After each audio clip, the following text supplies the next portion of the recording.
तहसील office से ही हमको, हाँ तो हमको उनको मदद करने का ही काम है सर। मिनिस्टर आपके साथ बोल रहा हूँ, मैं आपको आदेश देता हूँ कि वो रुकवाओ और आप जाओ और तहसीलदार को बताओ कि अजित पवार जी का फोन आया था, डिप्टी चीफ मिनिस्टर ने मुझे कहा ये सब रुकवाने के लिए, क्योंकि अभी मुंबई में जरा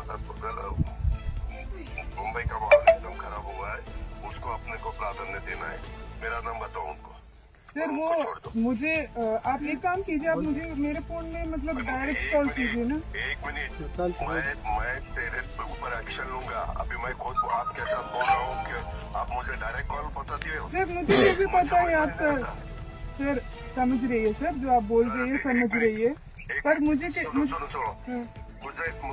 मुझे देखना है ना, तेरा नंबर दे दो या व्हाट्सएप कॉल करो। ठीक है मैं यहाँ से बोल देता हूँ। ठीक है सर। मेरा चेहरा तो आपको समझ में आएगा ना? ठीक है सर। इतना आपको डेयरिंग हुआ है क्या सर? मेरे तो कार्रवाई जो किया है मुझे कैसे पता है सर?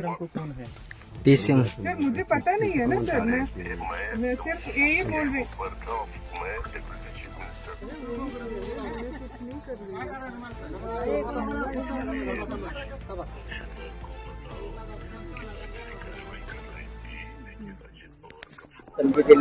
विरोधकांच्याकडनं टीका केली जाते। बरोबर नाही ना, चोरीचं काम कोणी करत असेल, चुकीचं काम करत असेल आणि एखाद्या अधिकाऱ्याने त्यावर कारवाई केली असेल तर त्याला दम देणं म्हणजे सत्तेचा दादागिरीने उपयोग करणं आहे। सत्ता मिळाली यासाठी नाही की चोरांना तुम्हाला मदत करण्यासाठी, आणि अधिकारी प्रामाणिकपणे जर काम करत असेल, पोलीस अधिकारी त्याचं कर्तव्य पार पाडत असेल तर त्या कर्तव्यामध्ये अशा पद्धतीनं दबाव टाकून धमकावून त्याला त्याच्या कर्तव्यापासून दूर करणं म्हणजेच हे लोकशाहीला मानत नाहीत, यांचा लोकशाहीवर विश्वास नाही, हे दादागिरीने आणि हुकुमशाहीने कारभार चालवू शकतात। मन वाटेल त्या पद्धतीने आम्ही काम करू अशी भूमिका यांची यातून दिसते आहे। नाही, सत्तेचा माज तर प्रत्येकाला झालाय, तो माज इतका आहे की तो ओसंडून वाहताना दिसतोय।